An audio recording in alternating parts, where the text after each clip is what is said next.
Welcome to Dateline Health. This is Fred Lippman coming to you from Nova Southeastern University. And we're coming to you from the Innovation Center here, the Allen B. Levan Innovation Center, which is a collaborative venture between this county of Broward and Nova Southeastern University. And we're pleased to be able to provide you with information.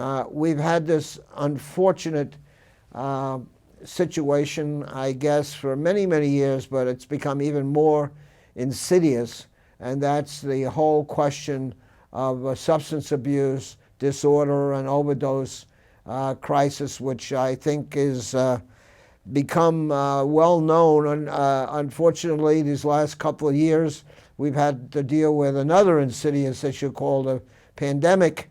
But I really think that in talking about all these various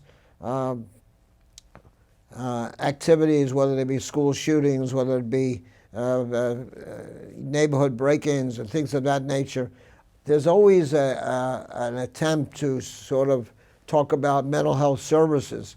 Well, if you're going to talk about mental health services, you got to talk about substance abuse and overdose. So that's why I have these two guests. First, let me introduce to you Sue Glasscock, who has a lot of acronyms after her name, and she's the CEO of the House of Hope. Ms. Glasscock, what are those? I see you got a master's, and tell me what the other acronyms are.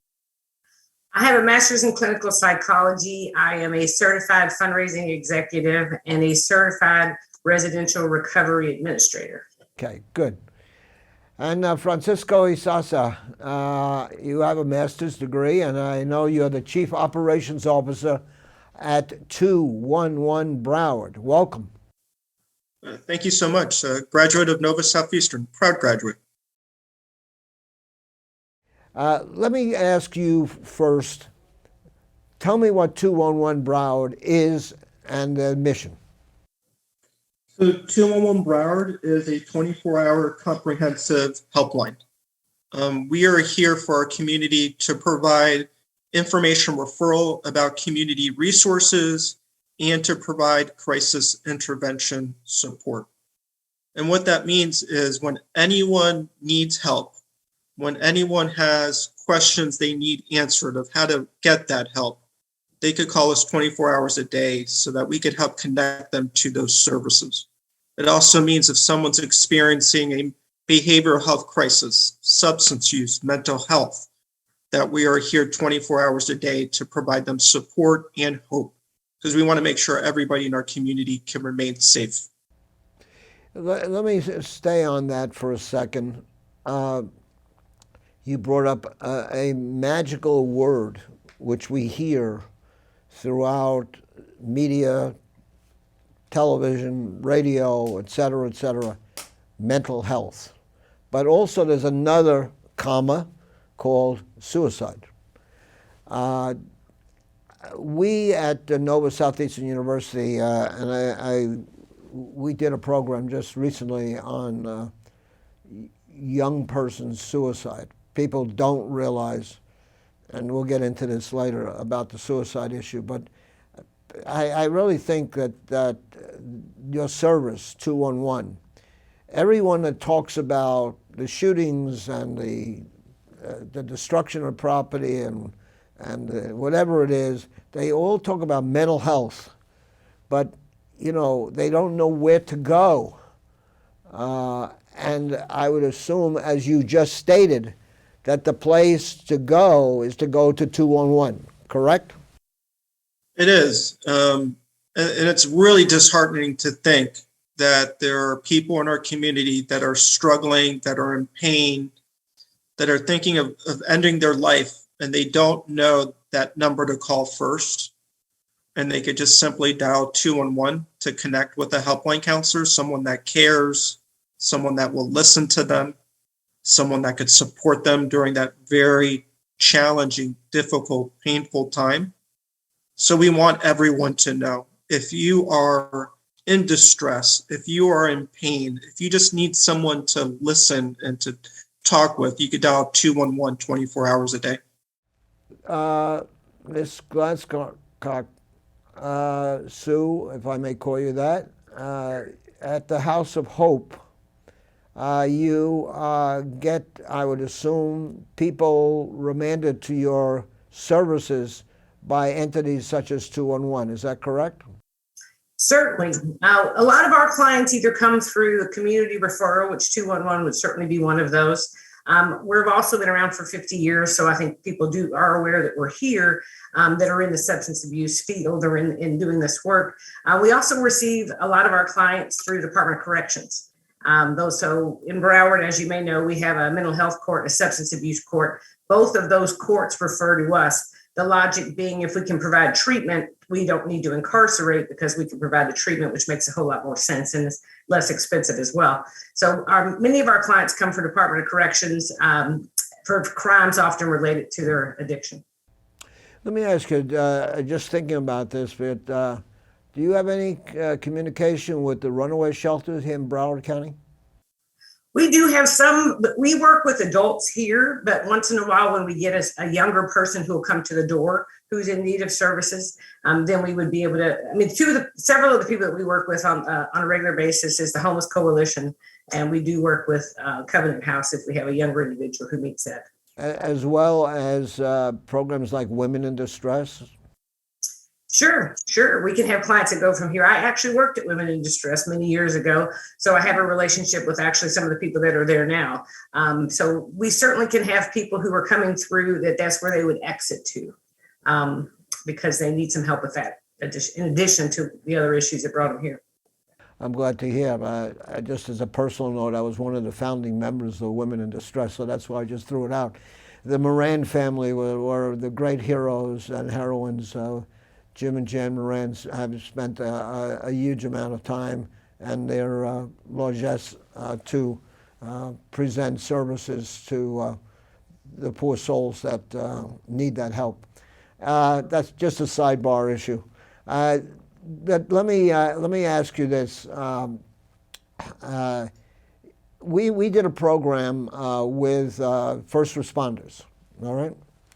And I was totally, I always knew that we had these calls on overdose issues, but to recognize how valuable their knowledge is and how valuable their time is to deal with the application of certain products to allow a person to be delivered to the hospital, at least in a state where they're not going to lose their lives.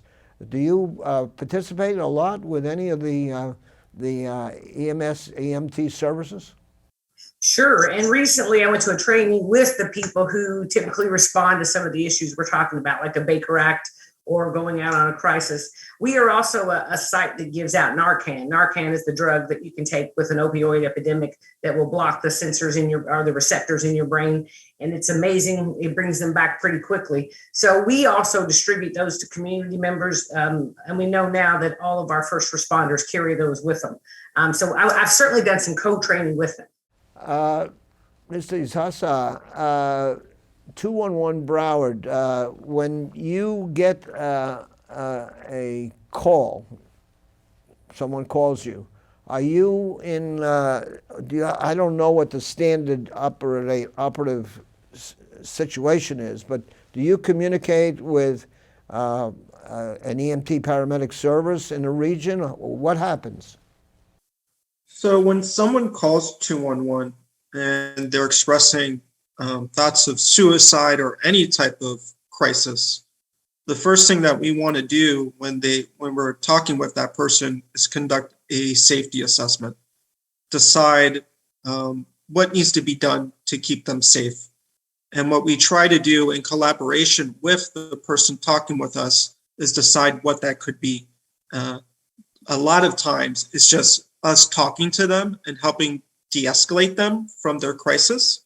So as they're talking to us, they feel better and they don't even feel like they need to go to a hospital, for example. Other times, they might be in such a crisis that they need someone to connect with them and come to their home. And we partner with Henderson Behavioral Health's mobile unit, where we make sure that they get the appropriate crisis response that they need when they call us. Other times, it's a life-threatening situation. They might be in the process of hurting themselves, and we talk with them and connect them with 911 as needed as well. So what we're doing with the caller is really talking with them, trying to collaboratively come up with a safety plan to make sure that they feel safe. So that's a really important thing that we do with our callers, is really to determine what is needed, what type of intervention is needed to keep them safe. I have a question that came, this program, we basically ask questions that come from our viewers. We've been doing this for about 20 years. But there's the question that came up more than once is, someone calls 211, all right? Do you provide, say the individual is a mom or a dad or whatever, and they find their child, it might be a grown-up child,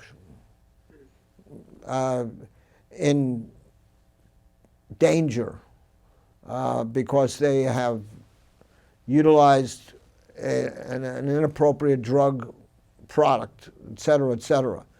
How is that handled by 211? And that's actually one of the most typical type of substance use calls that 211 receives.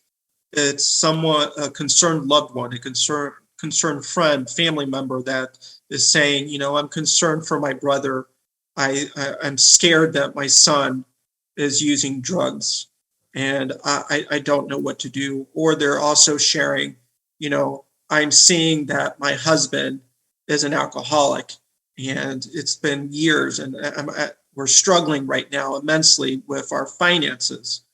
These are common stories that we hear on the 211 helplines. The important thing is to meet where the caller's at and what they're needing help with.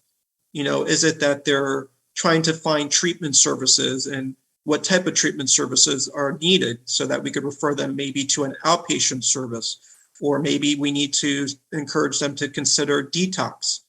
It might be another person might actually just needs a support group, talking to others that are experiencing having a loved one that has a substance use condition. So it's really meeting where the caller is at, determining what support systems that we can link them to, and finding that appropriate resource that we have in our database. And we have over 3,500 resources that we could connect people to, from treatment services to financial assistance to health clinics, to transportation assistance, employment, whatever the caller is needing. We're just trying to make sure we connect them to that appropriate resource. Do you have direct access to the hospital entities in our region? Because I would assume that some people who call, it might be, I don't want to use the word beyond it, but I'll use it, it's a colloquial word, hysterical, who are calling you and saying, my husband, my child, my daughters, they looks like they stopped breathing or whatever it is. What do you do? I mean, what does 211 do? We, again, just try to help the caller with that immediate need. So if we're seeing that there's a life-threatening situation happening, we're making sure that that person could connect to 911 and making sure that happens. Either they're going to call by themselves, or we're going to call with them to make sure that they get connected to 911. Whatever that caller is needing from us, we're going to be there to support them. So often when people are calling us, is that we have a helpline counselor that is specialized trained on conducting assessments, understanding what the need is, understanding if they're safe, and then connecting them to the right resource. Am I right when I say that what you just said, that your 211 person will aid them to make sure that they are communicating directly with 911? Yes, we will definitely help with that, but I would always encourage people to make sure that first call that they're making is the most appropriate call. And if they feel like anybody that they're concerned about is experiencing a life-threatening situation, the most appropriate number to call right away is 911. When it comes to medical emergencies, fire emergencies, legal law enforcement emergencies, you don't want to waste any time and you want to call 911. That's what they're there for. So we want to definitely encourage people when they know it's immediate life threatening, they should be dialing 911. Have you had a series of people that have communicated with the House of Hope as to how they got to be a substance abuser? It's not uncommon to have had an injury.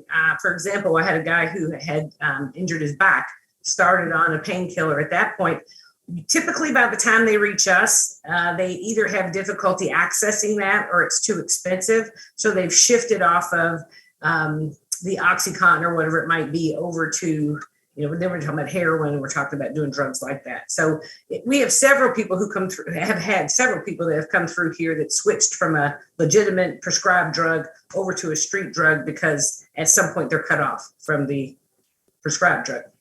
So that's a path, a typical path that can lead you here. It's almost frightening. That is frightening. And I think that a lot of the drugs that we get, such as some of the fentanyl stuff and Flocka that was very popular for a while, those were coming in from out of the country. They were not produced here. Well, I'm sorry, I didn't mean to stop you. Just again, professionally, I think one of the most critical areas we have is the fentanyl issue. And certainly we've had clients who did use fentanyl prior to coming in and lived. Some things just has to do with frequently when they're using a drug on the street, the drug has been cut. So the first person who gets it gets this quantity and they put things in it to make more quantity so that they make more money and sell it. So one of the things that's important, and I think that this had come into play recently with the fentanyl issue that happened during spring break. If you get a high quantity of fentanyl in there, which means you're getting it closer to where it came in, if that makes sense. And then you find yourself, again, Narcan can bring some of the people back if it's administered very early on. But the fentanyl drug there's so many scary things that happen out there on a regular basis. The problem is once you've kicked into the arena of addiction, good decision-making has gone out the window. Do you have actual, or shall we say, community outreach services where you go into venues like certain, condo associations, neighborhoods, whatever, or whatever, they have town hall meetings? Are you available through your House of Hope to educate people as to some of the things that maybe you and I are talking about right now? Sure. All of that's kind of stopped in the last 2 years as the world stopped turning the way it used to. But we certainly have people that would go out and speak. There are specific organizations that go out into the schools and speak, which is one of the things that I think is critically important because children need to understand early on, where this can lead to. But we would certainly be available and willing to speak to anybody trying to just increase awareness. And our biggest thing is if we could stop it earlier on, then we're not dealing with the issue that usually is here when they show up at our door. Are you just Broward centric, or do you cover other areas like Palm Beach County? Well, we specifically provide services in Broward. However, we can receive clients through Department of Corrections from other parts of the state of Florida. We receive a lot of people from Dade, Broward, Palm Beach, and Monroe County through the Department of Corrections. But our funding for the people who come in through the state of Florida, that's typically allotted by county. So we only serve Broward County. Why is there not more public service announcements on television, on public television, regular television of 211? Do you have an answer? Or is there anything that we could do to help you out? What you could do to help us out is what you're doing today. Giving 211 an opportunity to talk about our services that reaches people that might not typically know about 211 or people that would support educating others about 211.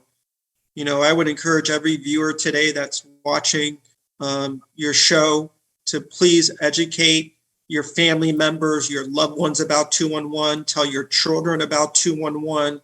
211 should be a number that is as well known as 911. And really one way to do that is to make sure every child knows about it. And as every child knows about it, every adult gets to know about it. So I just encourage us as a grassroots effort, do what you can to educate your loved ones about 211, and that's really would help out tremendously.